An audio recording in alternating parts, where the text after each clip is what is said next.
had just flown into his heart.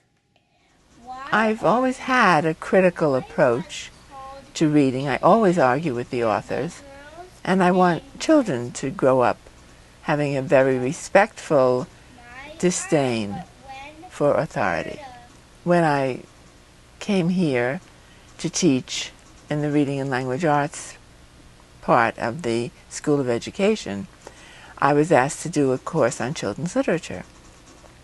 And so I designed a course using controversial books, if possible, wherever possible.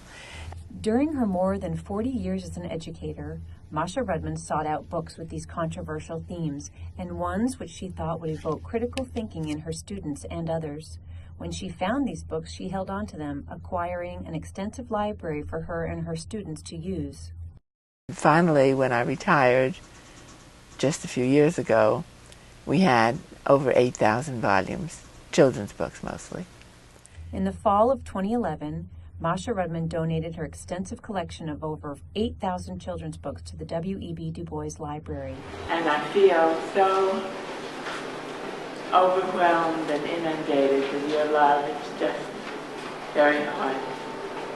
Imagine having a collection in one place where I see not only myself, but the selves of my friends and my families and people I've not even met yet is amazing, and I'm grateful for it. Whether it is curiosity, pleasure, education, or research that attract us to this collection, it is indeed one of its kind. When an individual entrusts her life's work to the library and to the university, it is a demonstration of confidence in the ability of the institution to organize, make available, and preserve that corpus for future generations of students and scholars.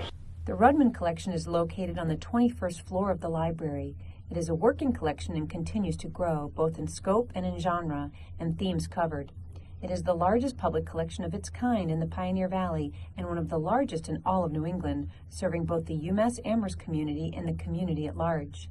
Using a community borrower's card available at the Du Bois Library, anyone in the state of Massachusetts may borrow from the collection. I think probably I got my start when I was teaching third grade in New York City in a very, very rough section of the Bronx. And I was permitted to teach these children to read using children's books. It was very lively. We had lots of arguments. I permitted my students to express their opinions. As a matter of fact, I required that they express their opinions. And I don't know if it was coincidental or it was because of this. They did beautifully on the standardized tests. And it was unusual for this group to do well on standardized tests. Today, more and more books for children contain an expanding awareness of positive as well as negative treatments of society, as well as individual treatments of strengths, needs, and conditions of hitherto underserved populations. However, these books still constitute less than 10% of the 5,000 children's books published each year and make up only a fraction of public collections. Masha's collection is weighted heavily toward the inclusion of these rare books, highlighting diverse populations, and toward the inclusion of literature and associated scholarly publications that illustrate the inclusiveness and social impact of children's literature. I searched and searched for books that would have this invitation to the reader. And when I found them, I kept them on the shelf so that people could have access to them. I went to publishers' catalogs and went through all kinds of sources to select books that conveyed an issue. And the list of issues grew. And so the shelves of books grew and grew. A lot of my work is researching the books, looking them up to see if they fit our criteria. If they do, I send for them. So what I do is I go onto our contact list and contact the different publishers, see if they want to make the donation. Once we get those books, I catalog them according to our criteria and then enter them into our online database. I see how relevant it really is, not to just children, but to adults, really looking into the literature and reading books critically and seeing that there's so much more than just kid books there. I think it's so important to put out different themes and things like that for children, because from what I know, I feel like when I was growing up, I didn't have a lot of diversity in my reading. Masha Rudman published the first edition of her children's literature, An Issues Approach, in 1976, 2 more editions in 1984 and 1995, and is currently finishing up work on the 4th edition. During the span of her career in education and writing, Masha collected an extensive amount of scholarly materials on the subject of children's literature, which are included in her collection under the code of PRO for professional books. The Rudman collection is unusual in many ways, both because of its richness in children's literature, but also because of the way in which it's organized. It's organized in a different way from the conventional library cataloging because I wanted people to have access to the research that can be done on these books and the application to the classroom. Masha developed her own scheme dependent upon her series of textbooks having to do with topics in children's literature. In order to help out with this, what I've done is to create a subject guide on the library's homepage and then the Rudman collection. Once there, you will have a chance to look at a general explanation of the organization and also a very succinct way of approaching the collection. As an example, there are 2 tabs on the page which lead you to the terminology that Masha has chosen to use in describing the collection. The first one, the one labeled codes, will be the better approach. By clicking on that, you'll have access to a dual column listing of all of the codes that she is currently using and other ones as they evolve in the future. All you need to do at that point is to note down the word or words that are closest or similar to your own thinking, making the correlation between what you have in mind and what how Masha has categorized it. And then go back to the library's homepage and go to the online catalog. Once there, select the tab at the top in the center that says 5 College Catalog, and just in the first box that appears, type Rudman, the word and, whatever topic you have, such as, say, bullying. You will then get a response showing only those books having to do with that subject in the Rudman collection. It's effective, it's simple, and it will get you right to where you need to go. Masha's codes of classification range from BU for bullying, to DEA for death, to ADO for adoption and foster care, to AB for abuse. Her extensive collection of different Cinderella stories fall into the chapter of myths, fantasy, and folklore, which uses the code MF, and also into the classification of Cinderella using the code CIN. These Cinderella books can be easily found by searching the terms Rudman and Cinderella. There are approximately 627 different Cinderellas in children's books. And there are many that have the Cinderella theme without actually being the fantasy. And that Cinderella is so different from one book to another. It's gratifying and exciting. According to Masha, her vast collection of different versions of the book Cinderella is the most often borrowed collection by teachers for use in the classroom.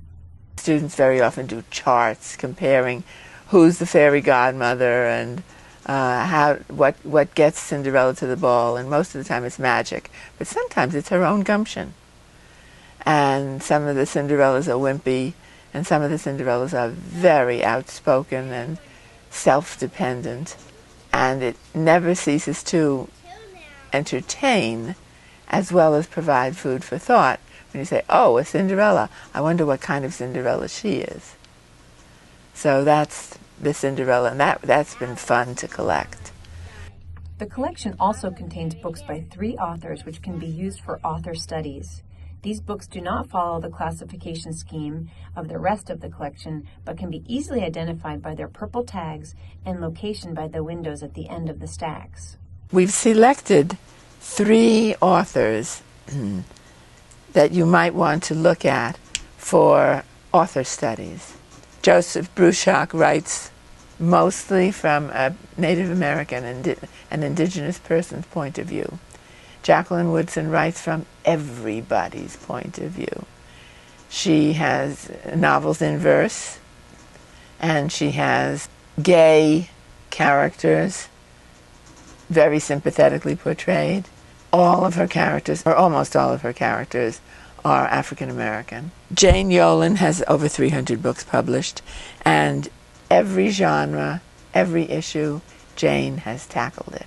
I think modern authors are much more aware of the impact that children's books can have on the reader. And I think it's very important to support those authors who clearly think imaginatively, but also with social justice in mind. Because we critique the books not only for what they don't do, we critique them for what they do. I think that this collection really has taught me to think about the different readers and the different researchers and where they're coming from and their backgrounds. I came in kind of in a role of helping to organize things and get things set up, but as I was involved, my passion really grew for children's literature in general and all of the topics that kind of segue through that. What I really gravitated toward was a way to critique the literature through Masha's eyes. It wasn't necessarily always about the subject matter of the book or what you thought. Like maybe it was about siblings or about Native Americans, but it was what Masha found as the biggest issue that was coming up in the topic. So it might have been more about culture, it might have been about how the pictures were depicted, and so being able to kind of have that new creative lens really helps kind of form the collection to make it very different from other ways that books might be categorized. The extensive thought, criticism, and dedication that Masha has put into the selection of each of the more than 8,000 books in this collection is truly remarkable. Masha not only seeks out children's literature that addresses social and societal issues, but continues to approach each piece analytically, asking such questions as, is the book well written? Is it respectful to the audience as well as the characters? What are the primary issues? And what issues will we choose to catalog? My aim is to have people develop multiple perspectives so that they don't have tunnel reasoning. We would like to thank Masha Rudman for her dedication to the University of Massachusetts Amherst, her commitment to this extraordinary collection, and her devotion to the field of issues in children's literature at large. We welcome students, researchers, children of all ages, and the general community to explore and enjoy this one-of-a-kind collection. There's a lot to be discovered when you read about a counterculture or when a book raises an issue. Those kinds of discussions are the most interesting, and children benefit most from them as well.